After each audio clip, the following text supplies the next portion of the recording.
हमको सितारा लगा, देखा जो चेहरा तेरा मौसम भी प्यारा लगा।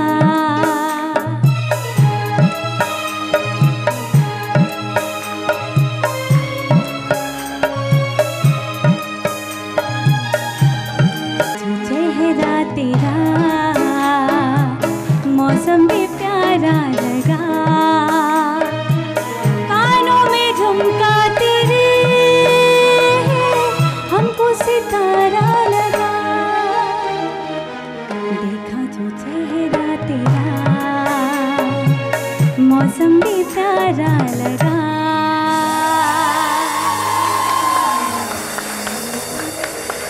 आ जाए पप्पू भाई, शर्माना सा है थोड़ा। नहीं, वो एक्चुअली उस्तादों के साथ ऐसी चीज करते हुए ना आप घबरा जाते हैं। हाँ। क्योंकि वो एक एहतराम और इज्जत तो वो है ना। हाँ।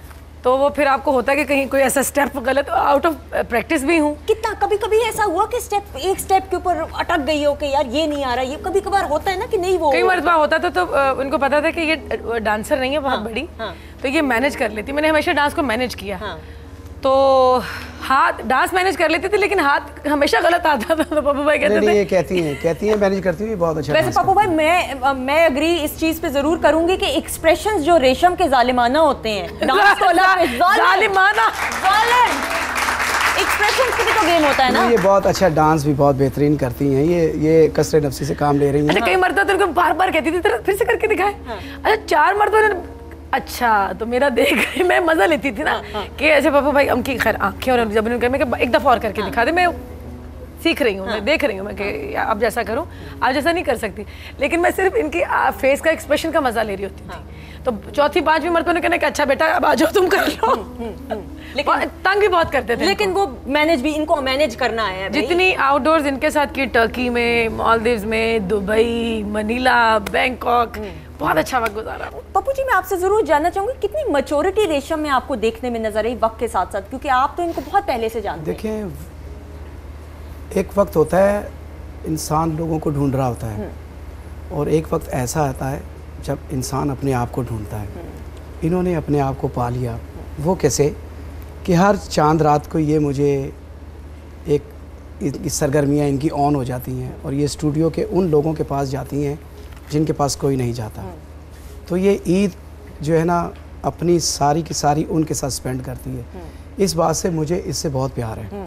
ये बहुत सारे लोग ऐसे हैं जिनको ये घरों में जाके मिलती है। अब मैं उसको डिस्क्राइब नहीं करूँगा कि वो क्या, बहुत सारे लोगों की खिदमत करती है। मेरी कामयाबी के पीछे जिन लोगों का हाथ है, पप्पू भाई, खानू भाई, इन लोगों के साथ एक ऐसे रिश्ता जुड़ा हुआ है कि जो कि मौत के साथ ही ख़त्म हो सकता है, लेकिन तब तक जब तक जिंदा है वो जुड़ा रहेगा, वो कभी ना ख़त्म होने वाला रिश्ता है इन लोगों से।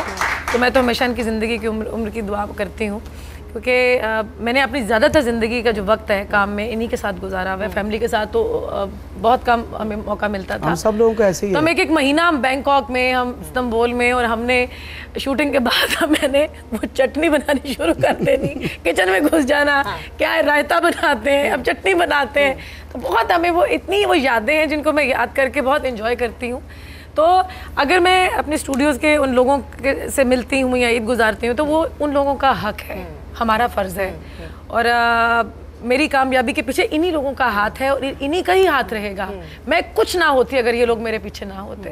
अनडाउटेडली बड़े कम लोग होते हैं जो एक्नॉलेज करते हैं। रेशम, बुरी नज़र से डर लगता है? कभी लगता है कि बुरी नज़र? अच्छा, मुझे लगती भी है। नहीं, मैं बहुत ज़्यादा वहमी हूँ। अच्छा, ये वहम में मतलब खामखा का एक तो होता है ना, खामखा वहम करते हैं, वो नहीं। क्योंकि हुमैरा अरशद का मुझे पता है वो बहुत वहमी है। तो उसने अपने घर के जो मेन गेट है, मैंने इंटरव्यू किया तो उसने मुझे बताया कि उधर उल्टी हांडी रखी हुई है कि यार वो जादू टूना अगर कोई करे भी तो ना हो, इस किस्म की चीज़ें। तो तुम इस तरह की हो वहमी? नहीं, जादू टूनों से इनसे कुछ थोड़ी बहुत गुजरी भी हूँ।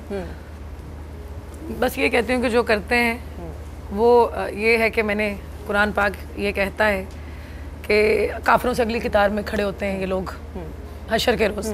हमें इस दुनिया में हम समझते हैं कि यही दुनिया, ऊपर कुछ नहीं है, ये तो टेम्परेरी है, वही सारा कुछ है। लेकिन कभी पता चला कि किसने करता है? हाँ, लेकिन मुझे नज़र लगती है। हालांकि मैं अपनी बहनों से भी कहती हूँ कि मैं इतनी सोनी तो है नहीं, नज़र क्यों लग जाती।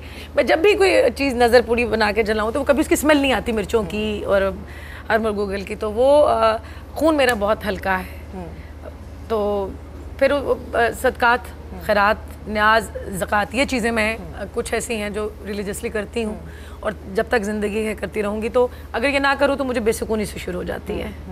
ये मेरा बिलीव है। कभी ऐसा हुआ कि पता चला हो कि यार इसने करवाया है, ये तो मेरा अपना था, ये अपनी थी, ये कैसे? आज एक बात बताऊँ आपको, ऐसी चीज़ें बहुत आपके अपने ही करते हैं, गैर नहीं करते। तो जो करते हैं अल्लाह उनका भला करे, उनको हिदायत दे अल्लाह मियां, लेकिन करना नहीं चाहिए। क्योंकि मैं अगर आप पे कोई चीज़ करती हूँ तो मैं हशर के रोज़ काफिरों से अगली कतार में खड़ी हूँ, तो मेरा किसी फिर दीन से कोई ताल्लुक वास्ता नहीं रह जाएगा। तो बस ये कि नहीं करना चाहिए। लोग शायद आजकल ये बिलीव करते हैं कि अच्छा कोई काम नहीं हो रहा, जादू करा लो। क्योंकि मुझे ये याद है कि एक मरतबा मैंने रेशम को कॉल किए थे आज से 5-6 महीने पहले, अगर इफ़ यू रिमेंबर, तो रेशम वाज वेरी डाउन। मैंने कहा रेशम क्या, मैंने प्रोग्राम के लिए, वीकेंड शो के लिए, रेशम ने कहा मैं इस वक्त मेरी ना जहनी हालत ठीक नहीं। मैंने कहा क्यों, क्या हो? कहती मुझे पता चला कि मेरे पे कुछ कराया है। आपको बात बताऊं, मुझे जादू का कहाँ से पता चला कि जादू क्या होता है? मैंने एक सीरियल किया फसी बारी का, तारे कबूत, मकड़ी के जाले को कहते हैं। वो बहुत उलझा हुआ ड्रामा था, साथ अपना मेरे उज़मा गिलानी आपा। तो हमने बड़े खौफनाक इसमें सीन्स किए थे। तो मैंने फसी से पूछा, मैं कहा फसी किस तरह से? उसने कहा रेशम मैं कुछ लोगों के पास गया हूँ, मैंने पूरा इस पर रिसर्च किया है। मैंने 8-10 साल रिसर्च करने के बाद फसी बारी की मतलब क्रेडिट पे बहुत मुश्किल ड्रामा था ये तारे कबूत। तो मैंने जब जो किरदार किया था ना, मैंने वो बहुत खौफनाक किरदार था। और मैंने जब वो ड्रामा पढ़ा, मैंने कहा इतनी नॉलेज जादू के बारे में। तो वो बस उसके बाद थोड़ा बहुत मुझ में भी असर हो गया। अच्छा सच बताओ, किसी की मोहब्बत पाने के लिए कभी कोई वजीफा किया, कोई दुआ? जिंदगी में नहीं। मैं ये कहती हूँ कि अल्लाह ताला से, परवरदिगार से, कि ये मेरे हक में अच्छा है तो मुझे मिल जाए। नहीं, दुआ तो बंदा करता है ना। दुआ में नफल मानता है कि मुझे काश ये मिल जाए। नहीं, ऐसा है किसी इंसान के लिए नफल नहीं माने। अगर नफल मैंने पढ़े हैं तो हाजत के पढ़े हैं, तौबा के पढ़े हैं, शुक्राने के पढ़े हैं। किसी की मोहब्बत नहीं, किसी मोहब्बत नहीं। तो फिर तुमने सच्ची मोहब्बत नहीं की मेरी बहन ने, फिर नहीं की, फिर ये सच्ची मोहब्बत ना हो। पता क्या, अब बाज़ औक़ात ये होता है सुंदर कि हम किसी को अपनी नमाजों में मांग रहे होते हैं और वो हमें मिलता नहीं है। तो उसके पीछे जब हम बहुत देर बाद हमें पता चलती है कि अल्लाह ताला ने इससे हमारे लिए कोई बेहतर चीज़ रखी हुई थी। तो ये चीज़ वो ऊपर वाले ज़ात जानती है कौन आपके हक में अच्छा है, कौन नहीं है। जितने मर्जी आप नफल पढ़ लें तो मिलेगा तो वही जो आपके हक में अच्छा ना। ये दुआ करें कि जो आपके हक में अच्छा वो मिले। मुझे रोना आ रहा है रेशम, मुझे ना रुलाओ, बस छोड़ दो मुझे। कर मेरी बहन, मेरा बच्चा क्यों इतनी प्यारी है मेरी बहन, क्यों आखिर? पप्पू भाई कुछ करना पड़ेगा इसको, ये सही नहीं है, इसकी ट्रेनिंग बड़े पैसे लगेंगे मुझे ठीक कराने में। बहुत मुश्किल है ये। आपका बड़ा नुकसान हो जाएगा। अच्छा जी, हम एक ब्रेक लेंगे, ब्रेक के बाद वापस आएंगे। पप्पू भाई ने गाना गाना शुरू कर दिया और आज इनकी नहीं आज से नहीं गाते, सॉरी आपकी बात काट रही हूँ। ये इनको मैंने काफी साल हो गए सुनते हुए, सुरीले इंसान है भाई। गाना मैं एज प्रोफेशनल सिंगर नहीं हूँ, मैं ये ऐसे ही मस्ती में एक गाना रिकॉर्ड कर लिया बस। मैं प्रोफेशनल सिंगर इनके घर के बच्चे भी गाते हैं माशाल्लाह। ये सम्राट फैमिली में से हैं, ये किसी छोटे खानदान में से नहीं है। लेकिन आज ये परफॉर्म भी करेंगे उस गाने के ऊपर और जरा धूम धड़के वाली बातें भी होंगी साथ में। हम ब्रेक लेंगे, ले लें ब्रेक प्लीज, ले लेते हैं। पप्पू भाई से ब्रेक, पप्पू भाई ब्रेक कीजिए प्लीज।